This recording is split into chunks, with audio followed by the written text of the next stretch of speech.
So hello everyone, welcome to traders den. Well, आज again हम बात करने वाले हैं कि आज का दिन कैसा रहा और निफ्टी, बैंक निफ्टी और सेंसेक्स में आने वाले दिनों में हमें कहां पर मार्केट जाती हुई दिखेगी। मैं सबसे पहले यहां पर शिवम के अकाउंट से शुरू कर रहा हूं। Shivam is working from home for some reasons. आज बेसिकली डायरेक्शन क्लियर थी। तो डायरेक्शन निफ्टी की अगर मैं बात करूँ, निफ्टी में शिवम ने ट्रेड किया है, तो मैं आपको स्टार्टिंग से दिखाता हूँ। उसका पहला ऑर्डर था, उसने 24,050 का कॉल ऑप्शन बेचा था, बट सिर्फ 150 क्वांटिटी बेची थी, जिसमें उसका लॉस हुआ था। ठीक है, ये यहाँ पर आप देख सकते हो, इसके अंदर कॉल ऑप्शन के अंदर तकरीबन 6,000 रुपये का लॉस हुआ है। ठीक है, एंड उसके बाद यहाँ पर हम देखते हैं कि सुबह सुबह मार्केट नीचे जा रही थी, तो उसने कॉल ऑप्शन बेच दिया था।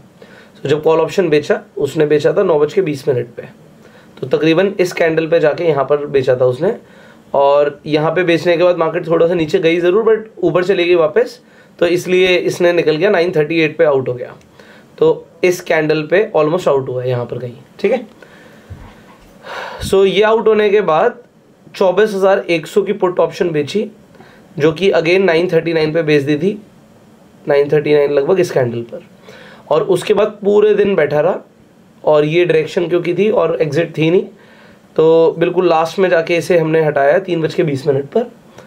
तो 600 क्वांटिटी के साथ ये प्रॉफिट बुक हुआ तकरीबन 24,900।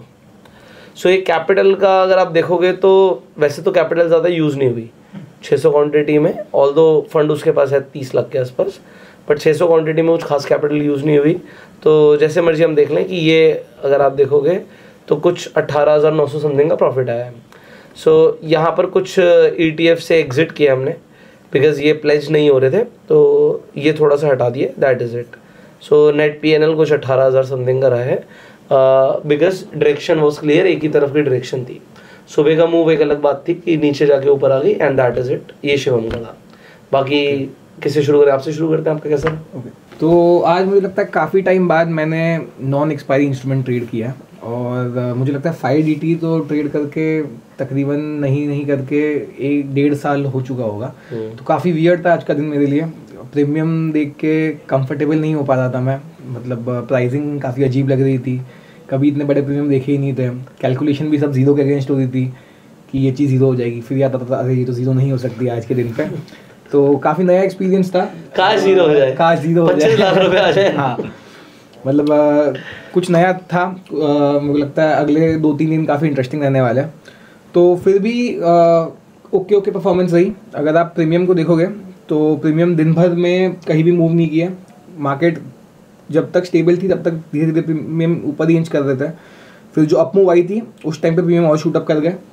उसके बाद में लास्ट में आई थिंक 230 के बाद में मार्केट वापस जब स्टेबलाइज हुआ, तो सुबह जो प्रीमियम से स्टार्ट हुआ था वहाँ पे आके मार्केट रुकी। तो नेट अगर आप प्रीमियम स्टैंड पॉइंट से देखो तो मार्केट ने अपॉर्चुनिटी दी नहीं थी शॉर्ट वॉल वालों को पैसे कमाने के लिए, बट थोड़ा डायरेक्शन हमने कैच किया यहाँ पे, थोड़े से सही टाइम पे लॉन्ग हो गए थे हम, इसीलिए इस अकाउंट में 88,500 रुपीज़ के आसपास का प्रॉफिट है। और दूसरे अकाउंट में हम न्यूट्रल ही चल रहे थे, इसीलिए वहाँ पे 14,500 का लॉस है। ये बचा हुआ जो है हमने 24,300 की निफ्टी की स्ट्रैडल शॉर्ट की हुई है कुछ हेज के साथ में। तो अब मुझे लग रहा है कि धीरे धीरे मार्केट में पोजिशनल प्लेयर्स की री एंट्री वापस होगी। मुझे लगता है कि क्योंकि रोज़ 0DT नहीं है, आज जैसे दिनों को टैकल करने के लिए एक ही चीज़ होती है कि अगर 230 पे भी आपको पता है कि अगर आप कैरी करने वाले पोजीशन, तो यू आर कंफर्टेबल कि प्रीमियम बढ़ रहा है तो ठीक है, कुछ नहीं, कल घटेंगे या परसों घटेंगे। If you are going to carry it, you are not worried कि प्रीमियम डे एंड पे कहाँ क्लोज होते हैं। तो आई थिंक धीरे धीरे पोजिशनल की टुवर्ड्स मैं भी कुछ सेटअप्स एक्सप्लोर कर रहा हूँ, पोजिशनल में कैसे काम कर सकते हैं। तो this is also part of one of these setups only. तो जैसे जैसे डेवलपमेंट होती जाएगी विल कीप यू अपडेटेड कि कैसे चल रहा है। उसके अलावा थोड़ा सा फोकस अब क्रिप्टो में भी करना चालू किया है हमने, तो थोड़ा सा नॉन डायरेक्शनल भी कर रहे हैं, थोड़ा सा डायरेक्शनल भी कर रहे हैं। तो अब कुछ ट्रेंड फॉलोइंग सेटअप्स पे काम कर रहा हूँ मैं। तो एक इथीरियम का हमने एक ट्रेड लिया था, यहाँ पे शॉर्ट किया था हमने इथीरियम को। बहुत छोटी साइज़ है, जैसे आप देख सकते हो, PNL तो बहुत ही कम। हाँ, तो उसमें आप बहुत ही छोटा अकाउंट है वहाँ से। हाँ, बहुत ही छोटा अकाउंट। 1 2 3 को बहुत ही छोटा अकाउंट है, तो काफ़ी छोटे साइज के ट्रेड्स लेते हैं, लेकिन कुछ सेटअप्स पे वर्क कर रहे हैं हम। बेसिकली टेस्टिंग ही है अभी तो, this is what we are testing, कि हम क्रिप्टो के अंदर ऑप्शंस को टेस्ट कर रहे हैं अभी कि हाउ इट इज गोइंग, और सेटअप्स बना के देख रहे हैं कि कौन से सेटअप्स इस पे अच्छे चलेंगे। ऑल्सो ऐसा कहा जाता है कि फॉरेक्स में और क्रिप्टो में प्राइस एक्शन को काफ़ी रिस्पेक्ट मिलती है जनरली, तो प्राइस एक्शन के सेटअप्स क्रिप्टो में काफ़ी अच्छी तरीके से वर्क करते हैं, तो उनके भी कुछ सेटअप्स लेके हम ट्रेड करते हैं। तो ये एक फ्यूचर का ट्रेड था इथीरियम में, तो यहाँ पे शॉर्ट की एंट्री आई थी, तो यहाँ पे हमने शॉर्ट किया था। तो अगर आप देखोगे प्राइस एक्शन के, अगर आप जानकार हो तो जनरली इसी को कहते हैं कि ब्रेक डाउन आया, वहाँ पे रीटेस्ट हुआ और वहाँ से मूव कंटिन्यू हुई है। तो कुछ सेटअप्स ऐसे ही देख रहे हैं। इथीरियम में या क्रिप्टो में इन जनरली मुझे थोड़ा सा शॉर्ट बायस लग रहा है। मुझे लग रहा है कि एफओएमसी से पहले मार्केट डाउन साइड पर कंसोलिडेट करेगा। 8 और 9 तारीख को जो एफओएमसी है, यूएस की फेड की मीटिंग जो है, उसके पहले मार्केट नीचे कंसोलिडेट करेगा। And I think same equity के लिए भी जाता है। मुझे निफ्टी भी कहीं ना कहीं रेंज बाउंड ही दिखाई पड़ रही है। मुझे लगता है 24,500 का जो लेवल था, I think that will not be taken out, and expiry 24,500 के नीचे ही होगी। तो एक अच्छा ट्रेड सेटअप जो बन सकता है वो ये बन सकता है कि जब मार्केट एक बाउंस दिखाए आपको, तो आप सेल कर सकते हो। आपने वो लास्ट टाइम भी सेंसेक्स की थोड़ा टेस्टिंग ट्रेड मारी थी, हाँ, तो उसमें और आज के प्रीमियम में क्या डिफरेंस था? Can you explain? आप पिछले मंडे की बात कर रहे हैं? Yes yes. हाँ, तो पिछले मंडे बिडा स्प्रेड कुछ 4.5-5 रुपये का था ऑप्शन में। अब इस बार बिडा स्प्रेड 2 रुपये और सेकेंड हाफ में तो 2 रुपये से कम भी आ गया था। बल्कि जब 3 बजे के आसपास पोजीशन एग्जिट की मैंने, तो मुझे बिल्कुल स्लिपेज नहीं है एग्जिट करने के लिए। मेरी मतलब लिक्विडिटी बढ़ गई है। हाँ, लिक्विडिटी काफ़ी बढ़ गई है सुबह के टाइम बस स्लिपेज। हाँ, आई थिंक जो जीओडीटी के इंस्ट्रूमेंट्स थे, बैंकेक्स और मिड कैप, वहाँ पे जो क्राउड चला जाता था, वो क्राउड के पास अब और कोई जगह नहीं जाने के। निफ्टी में जितने पोजिशनल प्लेयर थे वो तो अब भी उतने के, लेकिन जो इंट्राडे प्लेयर थे वो ट्राई आउट कर रहे हैं कि 3-4 इंडेक्स में साइमल्टेनियसली ट्रेड करें ताकि जो डाइवर्सिफाइड रहे। तो आई थिंक उसकी वजह से सेंसेक्स में लिक्विडिटी बढ़ी है। जो टोटल प्रीमियम थे जो लास्ट वीक के और इस वीक के सेम है, लाइक इस वीक 1200-1300 रुपये प्रीमियम। हाँ, लास्ट वीक भी 1170 रुपये ही खुली थी सेंसेक्स मोटा, और इस बार भी 1170 के आसपास ही खुली थी। लास्ट वीक खुल के स्टेबल थी और फिर गिरी थी। इस बार प्रीमियम बढ़ गए, बट हाँ, ओपनिंग 1200 के आसपास ही जनरली पिछली बार भी थी, इस बार भी थी। पिछली बार एंट्री में थोड़ी सी स्लिपेजेस आ रही थी, इस बार भी 917-18 तक थी, फिर वो रिजॉल्व हो गया इशू। तो आप बेसिकली अभी एफओएमसी का वेट कर रहे हो? एफओएमसी का वेट कर रहा हूँ मैं। तो तब तक आपको निफ्टी कंसोलिडेटेड दिखती है, और जो आपको क्रिप्टो भी है वो भी नीचे की साइड दिखती है, नीचे की साइड कंसोलिडेशन दिखता है। अच्छा, उसके बाद का अभी तक व्यू नहीं बनाया आपने, उसके वजह से न्यूज़ के बाद ही हम बात करेंगे। तो मुझे लगता है कि ट्रम्प का ऑफिशियल विन आने के बाद में पहला एफओएमसी है ये, तो चीज़ें काफ़ी, तो क्रिप्टो में जो रैली थी वो भी फ्यूल्ड थी क्योंकि ट्रम्प जीता था। तो अब ट्रम्प और जो फेड चेयर है पावेल, उनकी ज़्यादा बनती नहीं है। तो ये पहला एफओएमसी होगा जो दोनों साथ में पावर में है और दोनों प्रेजेंट करेंगे। तो थोड़ा सा देखने लायक चीज़ होगी कि क्या होता है, मार्केट किस दिशा में है। ये कुछ ब्यूरोक्रेट्स ने ऐसा भी मैसेज आया ना कि ये जो फेड वाली मीटिंग है उसको शिफ्ट करके कोई दूसरा, वो जैसे सपोज अपना इंडिया में नीति आयोग बना तो उसका वो सारा प्रोसेस चेंज हो गया, तो वैसा कुछ भी आने की संभावना है। तो मतलब ये तो है कि जब कैंपेन भी कर रहा था ट्रम्प, तभी भी उसने कहा था कि फेड के ऊपर जितना रिलायंस है यूएस देश का, कि पूरी मॉनेटरी पॉलिसी और पूरी इकोनॉमिक्स उनके फेड पे चलती है, उनका मानना है कि एक आदमी के हाथ में इतना पावर नहीं होना चाहिए, जबकि वो, क्योंकि वो गवर्नमेंट इलेक्टेड ऑफिशियल भी नहीं है, वो एक 20 लोगों की कमेटी ने उसको सिलेक्ट किया हुआ है। तो यूएस के जो कॉमन पब्लिक है उनका कोई हाथ नहीं सिलेक्शन प्रोसेस में कि कौन हमारी फेड की कमेटी को चेयर करेगा। तो लोग उस तरीके से चाह रहे हैं कि कोई इलेक्टेड पर्सन भी थोड़ा सा फेडरल मॉनेटरी पॉलिसी को हाथ में ध्यान रखे। तो मेरे को लगता है इस बार की फेड पॉलिसी थोड़ी सी इंपॉर्टेंट होगी, तो उसके बाद मार्केट को एक क्लियर डायरेक्शन पकड़ लेगी मुझे लगता है। तो तब तक मैं मार्केट को कंसोलिडेट करते हुए देखता हूँ। लास्ट के कुछ दिनों में शायद वोलेटाइल हो जाए, लेकिन फिर भी क्लियर डायरेक्शन मुझे 8-9 तारीख तक संभावना नहीं कि आएगा। तो अभी जो आप निफ्टी की पोजीशन लेके गए स्टार्टर, हाँ, तो क्या उसमें क्या पोजीशनल व्यू है या फिर बस ओवरनाइट में अगेन जैसे जीरो डीटी के टाइम पे प्रीमियम चेक के लिए यूज़ होता था? नहीं, मुझे लगता है कि 5 दिसंबर की एक्सपायरी है, तो मुझे लगता है पोजीशन, हाँ, तो पोजीशन है ये है अपनी पोजीशन 24,300 की स्टार्ट है। दोनों अकाउंटों में सेम है ना? दोनों अकाउंटों में सेम है। तो इसका लॉजिक ये है कि इस जोन के एग्जैक्ट सेंटर में कहीं पे 250 आता है, तो अगर आप देखोगे तो स्ट्राइडल का प्रीमियम भी करीबन 280 रुपये का चल रहा है अभी, आई थिंक 300 रुपये का ही चल रहा है बल्कि। तो मुझे दोनों साइड पे रेंज मिल रही है, और मेरा जैसे मैंने कहा कि मुझे लगता नहीं है 24,500 के ऊपर एक्सपायर होगी। तो इसके हिसाब से ब्रेक इवन मुझे 24,600 का मिल रहा है, हेज मिलाने के बाद में 24,500 तक ब्रेक इवन आ जाता है। तो ये जो रेंज है जो मैं एक्सपेक्ट कर रहा हूँ जिसके बीच में मार्केट घूमनी चाहिए, ये पूरी रेंज मेरी स्ट्राइडल कवर करती है। मतलब कल भी ये होल्ड रहेगी पोजीशन थ्रू नहीं काटने नहीं वाले हैं, मतलब कोशिश करेंगे कि काटने की जरूरत ना पड़े अगर अनलेस प्रीमियम शूट नहीं करता है, मतलब अनटिल अनलेस कोई वाइड मूव आता है, कोशिश करेंगे कि इसी पोजीशन को होल्ड करके परसों भी कैरी करके ले जाए। तो इसमें क्या ये बायस था थोड़ा कि एफओएमसी मीटिंग के पहले एक्सपायरी हो रही है, तो ये थोड़ा सा तो मतलब एडजस्टमेंट की जरूरत कम पड़ेगी, क्योंकि जनरली ऐसा देखा गया है कि इवेंट के 2-3 दिन पहले लोग पोजीशन काटने में ज़्यादा भरोसा रखते हैं ऐड करने की जगह पर। तो मुझे लगता है कि अगर वेडनेसडे तक ये रेंज ब्रेक नहीं होती दोनों साइड पे, तो थर्सडे फ्राइडे थोड़े शांत रह सकते हैं और इसी रेंज में एक्सपायर हो सकती है मार्केट। सो आपका कैसा दिन रहा? सर मैं तो आज बैंक निफ्टी ट्रेड कर रहा था। तो बैंक निफ्टी पिछली बार भी मैंने फ्राइडे को बैंक निफ्टी करी थी, तो मेरे को ताकि एक मंथली ऑप्शन ट्रेड होने का अनुभव होना चाहिए कि कैसे क्या ट्रेड हो रहा है वो। क्वांटिटी में कोशिश कर रहा हूँ कि पूरी जितना फंड है उसके साथ यूटिलाइज करके जाऊँ, पर डायरेक्शनल टू नॉन डायरेक्शनल की थोड़ी सी मेरा प्रयास है। पर बेसिकली जो बैंक निफ्टी में डायरेक्शन आ रहा है वो इतना लेट आया, मैं उसका एक बार पहले बैंक निफ्टी का डिस्कशन कर लेता हूँ, फिर ओवरऑल अपन पोजिशंस की बात करेंगे। तो ये बीच में काफ़ी समय मैंने यहाँ पे प्रयास किया था कि I will only shorting the put options, पर उसने इतनी बार मतलब मैं क्या करता हूँ थोड़ा छोटा स्टॉप लॉसेस रखता हूँ, ऐसा बड़ा स्टॉप लॉस नहीं रख सकता because I was shorting like 4500 quantity. तो उसको थोड़ा सा मैनेज करने के लिए I was keeping stop losses small. अब overall throughout the day फिर मैंने 2-3 बार ट्राई किया, पर मार्केट वो मूव करने को तैयार नहीं था जो कि मैं एक्सपेक्ट करके चल रहा था। Then later on I started trading call options, तो फिर वो कॉल ऑप्शंस एग्रेसिवली एड किया, और फिर जब ये मूव आया तो ये मूव आने के बाद फिर मैंने थोड़ा बहुत कॉल कट करके और फिर पोजीशंस को मैनेज किया था। तो ओवरऑल जो लॉस रहा वो लगभग 41,000 का रहा, जिसमें मैं बता देता हूँ कि यहाँ पर जैसे सेंसेक्स में उन्होंने कहा कि स्लिपेज नहीं आ रही है, यहाँ पर स्लिपेज है।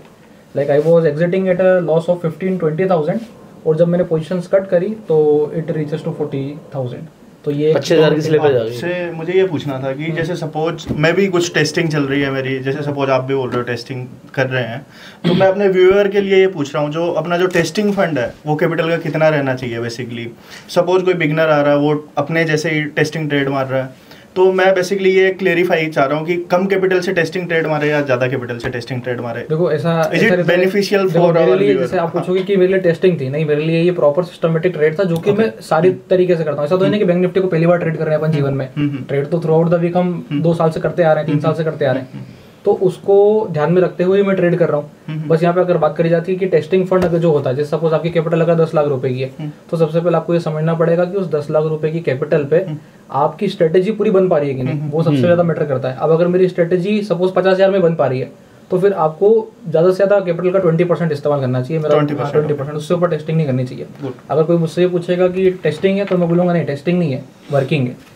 तो ये जो स्लिपेज आपको आई है क्या टाइम पे आपने एग्जिट किया था? एग्जिट लेट था बिल्कुल, मैं चाहता था ट्रेड को पूरा 3:28, 3:29 तक होल्ड करूं। तो शायद मुझे लगता है एक रीजन ये भी होगा कि डिफरेंस आएगा, मैं चेक कर लिया था डिफरेंस आएगा वो, बट इतनी बड़ी क्वांटिटीज अलग अलग एग्जिट करने से ज्यादा नुकसान हो सकता है एक साथ ना एग्जिट करके। जनरली 3:25 के बाद में थोड़ा सा एंट्री के टाइम पे आज बैंक निफ्टी में स्लिपेजेस नहीं मिल रहे थे। नहीं ये एग्जिट के टाइम पे था। लेट एक्चुअली क्वांटिटी के ऊपर भी डिपेंड करता है। वो 4500 क्वांटिटी एग्जिट कर रहा है, 5400 4500, ऑलमोस्ट 3 करोड़ रुपए यूज था उसका।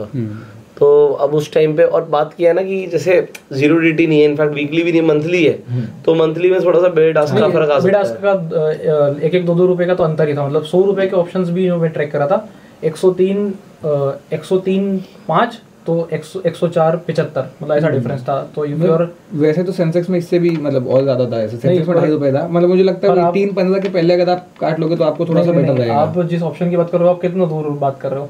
ये तो मैं एटीएम की बात कर रहा हूँ। हाँ, मैं बात कर रहा हूँ कि ओटीएम की स्थिति की वहाँ पर 1-1.5 रुपए का अंतर आ रहा है। अच्छा, ओटीएम पे, अब जब ओटीएम पे ऐसा होना नहीं चाहिए बेसिकली, ओटीएम पे तो 5-5 पैसे चलना चाहिए, पर अभी थोड़ा सा लिक्विडिटी का बैंक निफ्टी में प्रॉब्लम आया है।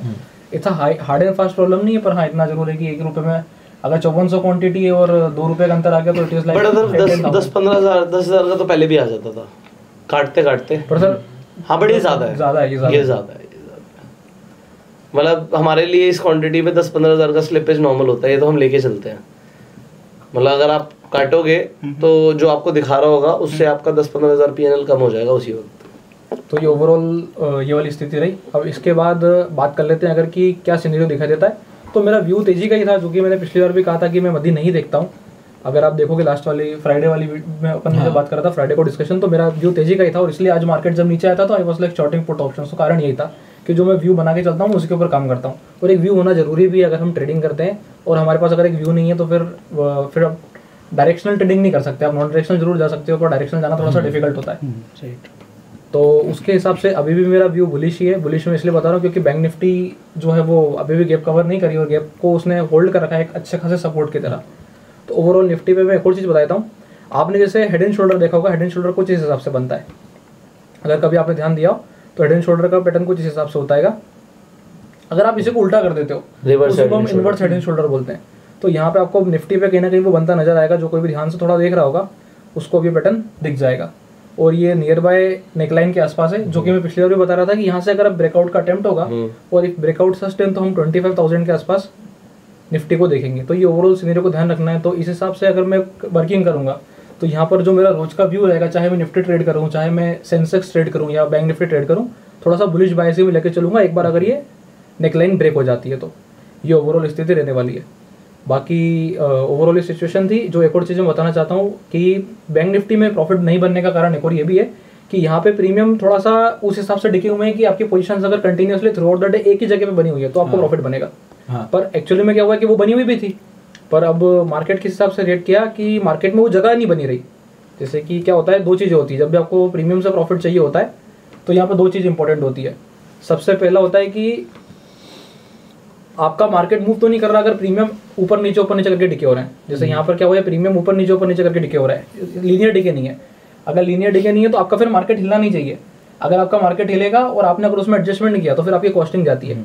फिर आप ये मान के चलो कि आपका प्रीमियम अगर सपोज 1620 था तो अब आपका ऑटोमेटिकली 1600 हो गया। जितनी बार भी आप शिफ्ट करते जाओगे हर बार 20 पॉइंट्स लूज होते जाएंगे। तो वो उसके हिसाब से फिर आप ओवरऑल पोजीशन देखोगे तो थ्रू आउट द डे ऐसे मैनेज हुआ था। और जो मैं बता रहा हूँ कि बैंक निफ्टी रुकी नहीं है, तो वो जगह उसने चेंज कर दी, वो इस जगह पे था। अगर वो इसी जगह पे रुका होता तो डेफिनेटली वे मेड मनी, पर उसने मूव किया तो मूव की कॉस्टिंग आई और उस कॉस्टिंग में फिर अपन ने लगभग 0.2 लॉस में exit और अगर रुका रहता तो क्या प्रॉफिट रहता? रुका रहता तो sir we have crossed like more than 1।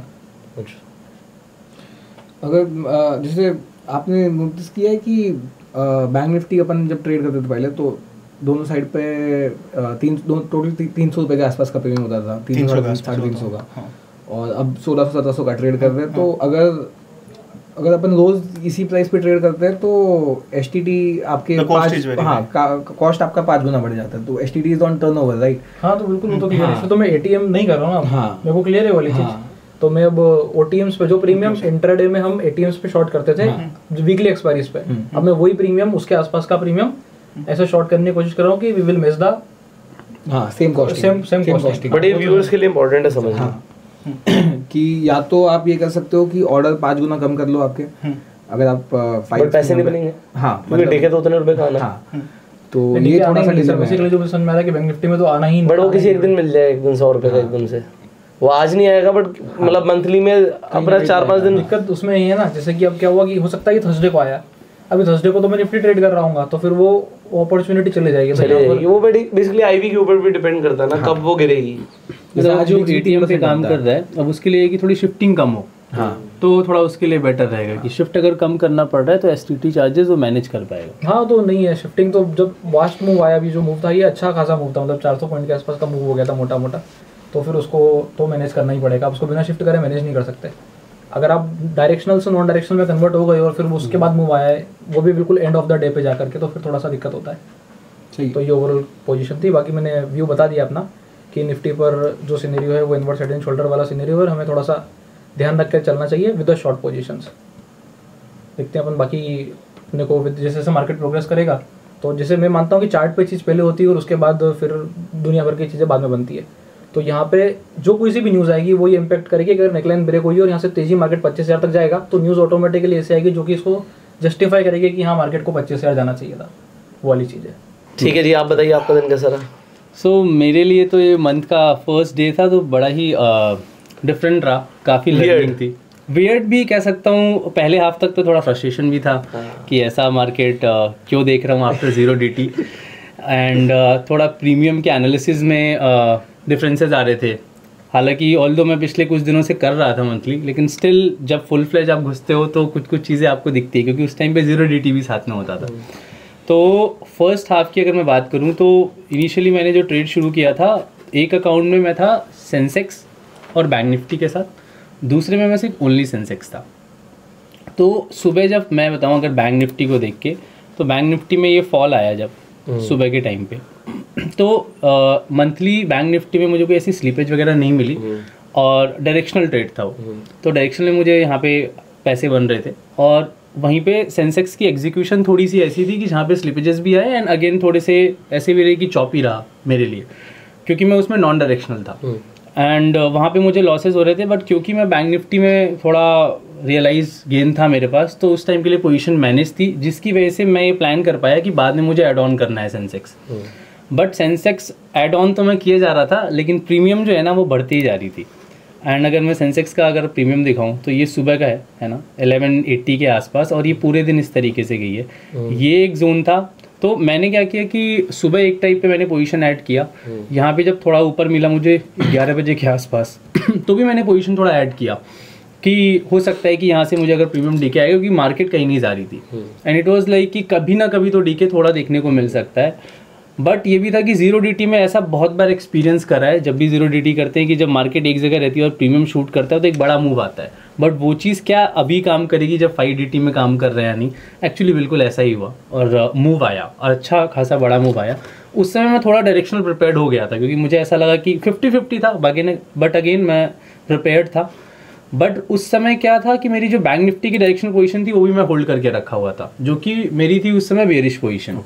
तो बेरिश पोजीशन थी, लेकिन मूव बुलिश आया बैंक निफ्टी में भी, तो वहाँ मुझे थोड़ा लॉसेज होने लग गए, जो पोजीशंस मेरे बचे हुए थे। But again it was very good for me कि मैं दोनों जगह था, तो क्वाइट कि वो मेरे लिए हेज की तरह काम करने लग गया।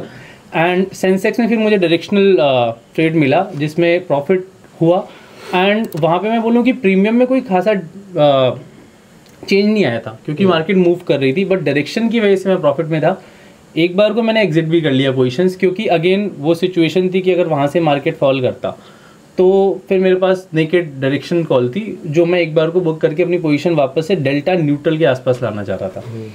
और अगर मैं प्रीमियम की चार्ट देखूँ ना, तो इस प्रीमियम में हम देख सकते हैं कि आज कोई डीके ही नहीं था, लगभग 2:30 बजे तक 2:30 बजे तक ऐसा कोई डीके नहीं था, और उसके बाद ही मैं एंटर किया हूँ वापस से अपनी पोजीशंस के साथ। तो बहुत सही टाइम था। हाँ, क्योंकि ऐसा था कि अगर मार्केट नीचे भी जाती है, क्योंकि मेरी पोजीशन डायरेक्शनल अपसाइड की थी, और अगर प्रीमियम बढ़े हुए हैं और डायरेक्शन के अगेंस्ट भी जा रही है तो भी मैं लॉस ले रहा हूँ।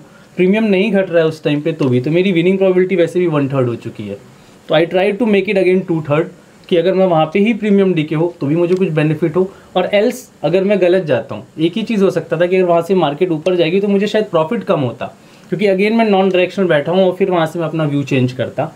बट अगेन ऐसा हुआ भी कि मार्केट ऊपर ही गई, तो मेरे पोजीशन जो पहले हो सकते थे उसमें I could have made some other else, like कि थोड़ा और प्रॉफिट हो जाता। बट ठीक है, it's a part of a game, and वैसा ही हुआ। एंड उसके बाद सडनली डीके आया, अच्छा खासा डीके आया। तो उस हिसाब से मतलब इस अकाउंट में जो मार्जिन मैंने यूज़ किया था उसका 0.35 के आसपास बना था। एंड दूसरा अकाउंट जहाँ पे मैं सिर्फ सेंसेक्स था, जहाँ पे मेरे पास बैंक निफ्टी एज हेज काम नहीं की, तो मुझे सिर्फ सेंसेक्स मैनेज करना पड़ा। तो इसका performance was not like it was near to जो कैपिटल था उसका, ऑल्दो 0.18 है, but that was not something कि मैं मतलब बोलूँ कि बहुत अच्छा रहा। तो it was very quite decent in this account. Orders कितने गए इस वाले अकाउंट में? ऑर्डर्स इसमें गए हैं 71, जिसमें एक बार को मैंने फुल्ली एग्जिट मारा और वापस से एंटर किया, इस वजह से 10-15 ऑर्डर एक्स्ट्रा हैं। बाकी इट वाज लाइक कि यही रहने वाला था। तो आपने कुछ अलग नोटिस किया आज, जैसे जीरो के बाहर ट्रेड कर रहे हो आप, तो जनरली जीरो में स्पॉट का और आपके ऑप्शन का कोरिलेशन रहता है। एग्जैक्टली मैं अभी इसी टॉप पॉइंट पे भी आने वाला था कि जैसे क्या होता था कि जब हम 0 DT में करते हैं, तो जब लास्ट के टाइम होते थे ना 2:30 बजे के आसपास, तो हम चाहते थे कि हम ATM पे रहें जहाँ मार्केट है, क्योंकि वहाँ का जो प्रीमियम है ना वो सबसे कम होता था। आज ऐसा नहीं था। आज सेंसेक्स की मैं बात करूँ ना, तो जब मार्केट 80,200 के आसपास थी तो सबसे लोएस्ट प्रीमियम जो था वो 80,500 पे थी। मतलब अगर मैं डेटा की बात करूँ तो फिर आप पहले बुलिश हो गए थे? बुलिश नहीं, ये टाइम मेरे लिए था कि थोड़ा क्रिटिकल था, ये समझ लिया जाए। It was something state of confusion, क्योंकि जीरो डीटी में एक्सपीरियंस नहीं किया है। एक बार को मैंने सोचा था कि 80,500 पे जाऊं, बट मैं इतना बड़ा कॉल नहीं लेके मैंने अपनी पोजीशन 80,300 पे शिफ्ट की, मैक्सिमम पोजीशन। मैं धीरे धीरे जा रहा था कि अगर गया तो मैं 200 से एग्जिट करते जाऊंगा, ऊपर की तरफ बढ़ते जाऊंगा। बट स्पॉट जो है ना वो 320 330 के बाद ऊपर नहीं गया, तो मुझे 400 या 500 की शिफ्ट नहीं करना पड़ा, बस मैंने 200 काटा और 300 पे बैठ गया। और एंड में तो इट वाज लाइक कि डीके ऐसा आया। एक चीज़ और समझ में आया कि जब हम जीरो डीटी में करते हैं तो जब वो डीके आता है तो जो आजू बाजू के ओटीएम होते हैं ना वो तो इंट्रेंसिंग की वजह से कभी कभी बढ़ भी जाते हैं, राइट, और सारा डीके वहाँ आता है। यहाँ पे अक्रॉस द कर्व आता है, अक्रॉस द कर्व आता है, यानी कि आप गलती से किसी गलत स्ट्राइक पे भी हो जो एटीएम नहीं है तो भी गलेगा, and you will able to make some decent profit. उसके और एटीएम में बहुत ज्यादा डिफरेंस नहीं रहेगा। अगर आप मार्केट में उस पोजीशन के साथ 1 घंटे या 1.5 घंटे या लंबे टाइम से बैठे हो तो ज्यादा फर्क नहीं पड़ेगा। अच्छा, आपने 80-300 कब शिफ्ट किया था? कितने टाइम पे आप 80-300? मैं लगभग ये 240 के आसपास, 240 के आसपास में 80-300 पे शिफ्ट करते जा रहा था और 80-200 से पोजीशंस कम करते जा रहा था। और मैं ऑब्जर्व करने के लिए 80-200 पे कुछ पोजीशंस के साथ था। एट द एंड मैंने देखा कि 80-200 भी काफ़ी अच्छा डीके की। तो ये एक थोड़ी मतलब पॉजिटिव कह सकते हैं। एक्सपेक्ट ये रहा कि you don't need to be at the right point कि तुम एटीएम पे ही बैठे रहो। If you are around that और मार्केट में काफ़ी देर तक हो तो आपको पैसा मिल जाएगा अगर डीके होता है। इससे ऑर्डर भी कम हो जाएंगे और जो एसटीडी वाला इशू था वो भी थोड़ा सा बच जाएगा, आपका चर्न कम हो जाएगा पोर्टफोलियो में। 80-200 कब सोच रहा था? 80-200 80-200 जब मार्केट ने एक बार मूव दिया और जब उसने ब्रेकआउट देने के बाद से वहाँ पे सस्टेन करके थोड़ा घूमने लगा ना, मैं अगर इसके टाइमिंग बताऊँ तो 2:35 के आसपास, 2:30-2:35 के आसपास मैं 2:30 के अराउंड में 80-200 पे बैठा हुआ था और वहाँ पे ज़्यादा क्वांटिटी में ऐड ऑन किए जा रहा था। जैसे जैसे मार्केट ऊपर गई तो मुझे उससे फ़र्क नहीं पड़ रहा था, बट जब मैं एटीएम देखा कि 80,500 पे यहाँ पे जो प्रीमियम है वो सबसे कम है, वो मुझे थोड़ा साइन दिया, तो मैं धीरे धीरे उस पोजीशन को शिफ्ट किया। जैसे ये बैंक निफ्टी में भी है कि बैंक निफ्टी आज 52-200 के ऊपर गई नहीं, लेकिन अभी भी अगर आप देखोगे तो लोएस्ट प्रीमियम जो है वो 52-400 पे है। तो आई थिंक फ्यूचर का चार्ट देख के ट्रेड करना थोड़ा टाइम तक, मतलब अगर आप 2DT से बाहर हो तो फ्यूचर का चार्ट देख के ट्रेड करना, फ्यूचर का चार्ट देख के एटीएम निकालना। हाँ, तो 52-200 के ऊपर बैंक निफ्टी कभी गई नहीं, लेकिन फिर भी 52-400 पे एटीएम बना हुआ है। तो आई थिंक फ्यूचर के चार्ट को देख के फ्यूचर का जो एक्स्ट्रा प्रीमियम होता है ये इंक्लूड करके ऑप्शंस चल रहा है। तो ये बहुत टाइम से थियोरेटिकली पड़ा हुआ था, लेकिन प्रैक्टिकली कभी फेस करने की ज़रूरत नहीं पड़ी थी हमको। आई थिंक वो सब चीज़ें भी अभी मार्केट टेस्ट आउट करवाएगी हमसे। तो एक्चुअली में ना मंथली में अगर आप अंडरलाइन फ्यूचर लेके चल रहे हो ना तो वो कम्प्लीटली काम करेगी पूरे महीने, क्योंकि at the end second half में वो स्पॉट के पास ही आ रही है। जैसे जैसे प्रीमियम भी उसको कम होते जा रहा है ना, तो मुझे ऐसा लग रहा है कि ये रिसेंट ऑब्जर्वेशन से ही समझ में आया कि स्पॉट छोड़ के हम फ्यूचर को भी देख सकते हैं 100%। मतलब उससे ऑप्शंस में आपको जो प्रीमियम दिख रहा है वो आपको लगेगा कि ये अलाइन कर रहा है। तो ये चीज़ थी। मार्केट की व्यू की बात करूँ मैं तो अगर मैं निफ्टी की बात करूँ तो निफ्टी अभी भी मेरे लिए 24,350 के नीचे ही है। आज जिस तरीके से मूव थी, अगर ये टच करता और वहाँ पे सस्टेन करता तो मैं बोलता कि हो सकता है कि बुलिश हो सकता हूँ, बट स्टिल आज उससे नीचे ही इसने थोड़ा वीक शाइन दे दिया और यहाँ के आसपास ही कॉन्सोलिडेट करके, और इसने जो क्लोजिंग दी है वो 275 पे दी है। तो जब तक इस रेंज के बाहर नहीं जाता मैं रेंज बाउंड हूँ। और दूसरी ये इंपॉर्टेंट फैक्टर ये भी है कि FOMC की मीटिंग है, तो मैंने भी एक पोजीशन मार्केट में भी बनाया है जो मैं स्ट्रैंगल के साथ गया हूँ। इट्स जस्ट कि पोजिशनल में धीरे धीरे मैं थोड़ा सा एक्सपोजर लेना शुरू कर रहा हूँ। जस्ट टेस्टिंग कि मैं देखना चाह रहा हूँ। तो वही है कि यहाँ पे जो मैंने पोजीशन बनाई है it's just based on delta मैंने देखा है कि कहाँ पे लगभग 0.25 का डेल्टा है, वो मैंने बिल्कुल ही नॉन डायरेक्शनल बनाई है। इस पोजीशन को मैं कैरी करने वाला हूँ, ट्राई करूँगा वीक तक कैरी करूँ और इसको थोड़ी शिफ्टिंग करूँगा जो पहले चीज़ें वर्क करती थी। तो बहुत बार जीरो DT में आने के बाद लोगों की जो ध्यान था ना वो पोजीशनल से चला गया था। सो वही मैंने जो स्ट्रैंगल बनाया वो यही ध्यान में रखा है कि इसकी एक्सपायरी FOMC से पहले है और डेल्टा न्यूट्रल नथिंग, कुछ ज़्यादा इस पर व्यू ही नहीं बनाया क्योंकि मेरे लिए जो लेवल है मार्केट का वो उसके बीच में ही है अभी, यानी कि 24,350 से लेके अभी उसके जब तक नहीं तोड़ती है मैं अपसाइड के लिए जा ही नहीं रहा हूँ। तो उसके लिए बहुत ही सिंपल सा एक स्ट्रैटेजी है कि डेल्टा न्यूट्रल स्ट्रैटेजी, जो मैंने 0.22 डेल्टा का मैंने बेचा है और उसके साथ हेज जो है वो 0.1 डेल्टा का मैंने बाई किया हुआ है। इस पोजीशन को मैं टेस्टिंग के साथ इस वीक शिफ्ट भी करूंगा जैसे जैसे मार्केट जाएगी कि क्या है। और ये बैक टू ओल्ड स्ट्रैटेजी जिसमें हम कहते हैं कि मार्केट में डेल्टा न्यूट्रल रखने की कोशिश कर रहे हैं थोड़ा बहुत, तो उसके साथ मैं ट्राई कर रहा हूँ। इफ़ इट विल वर्क तो मैं इसमें थोड़ा एक्सपोजर बढ़ाऊँगा। और इसके अलावा डेल्टा एक्सचेंज पे अगेन टेस्टिंग चल रही है मेरी, है ना, और मैंने बिटकॉइन पे बात भी किया था कि फ्लाई पे काम करूँगा। तो एक फ्लाई बनाई है जो बिल्कुल ही, और इसका एजेंडा भी ये था कि जहाँ पे मार्केट है वहीं की फ्लाई बनाओ। जैसे जैसे मार्केट जिधर भी शिफ्ट होते जाएगी मैं फ्लाई ऐड करते जाऊँगा। इट्स नॉट लाइक कि मुझे इसको शिफ्ट करना है, मैं ऐड करूँगा। और थोड़ा सा हो सकता है कि मेरा जो पेनल कर्व वो थोड़ा डाउन शिफ्ट हो जाए, जो ये पीक दिख रहा है वो धीरे धीरे इस ट्रायंगल में बनते जाएगा। बट ये चीज़ मैं थोड़े, क्योंकि इसकी भी एक्सपायरी 6 दिसंबर की है FOMC से पहले, तो ज़्यादा मुझे ऐसा लग नहीं रहा कि उसके पहले मूव आएगा। तो आई विल ट्राई कि मैं फ्लाई से कितना कवर कर पाऊँ। अभी जहाँ से बनाया वहाँ से मार्केट थोड़ा नीचे आया है, but still into my range. तो अगर इसको जैसे ही क्रॉस करता है I will make another fly, and उसके बाद मैं देखता हूँ पोजीशन कैसे जाता है। सो अगर आप लोग भी डेल्टा एक्सचेंज पे ट्रेड करना चाहते हो तो लिंक आपको डिस्क्रिप्शन और पिन कमेंट में मिल जाएगा डेल्टा एक्सचेंज का। आप फ्री में अपना अकाउंट बनवा सकते हैं, इनफैक्ट आप रेफर रन करके भी पैसे कमा सकते हैं। सो चेकआउट करिएगा लिंक डेल्टा एक्सचेंज का डिस्क्रिप्शन और पिन कमेंट में। आगे बढ़ते हैं, आपसे शुरू करते हैं। तो कैसा हो रहा है कि स्ट्रेडल के जो प्रीमियम्स है वो एक तो डबल हो जा रहे हैं एकदम से, तो उसमें डीके भी नहीं है, जो कि अभी हम काफ़ी टाइम बाद में 1 साल पहले करते थे ये सारी चीज़ें, 1-1.5 साल हो गया। तो उसमें ट्रेड का जो लॉस है वो काफ़ी जल्दी आने के चांसेज हैं एज पर माई स्ट्रेटेजी। सो एक सेकंड थिंग इज कि मैं फुल साइड से नहीं जा पा रहा हूँ, क्योंकि रीजन बीइंग कि आज की जैसे सेंसेक्स की एक्सपायरी थी तो उसमें डीके नहीं आया 3 बजे तक। तो मैं थोड़ा सुबह ही थोड़ी अग्रेसिव ट्रेड होती है मेरी। तो अगर सपोज उसमें प्रीमियम इसी हिसाब से मेंटेन रहते हैं तो मेरा जैसे सपोज मंथली का 4% का टारगेट है, 3% का टारगेट है। अगर सपोज आज लॉस आ जाता है, फिर 2 बार ही लॉस आ जाता है, तो वो 2% जो मेरा मंथ एंड का प्रॉफिट है उसमें से डिडक्ट होते हैं। हाँ। तो वो मैं नहीं चाहता कि ऐसा कुछ हो।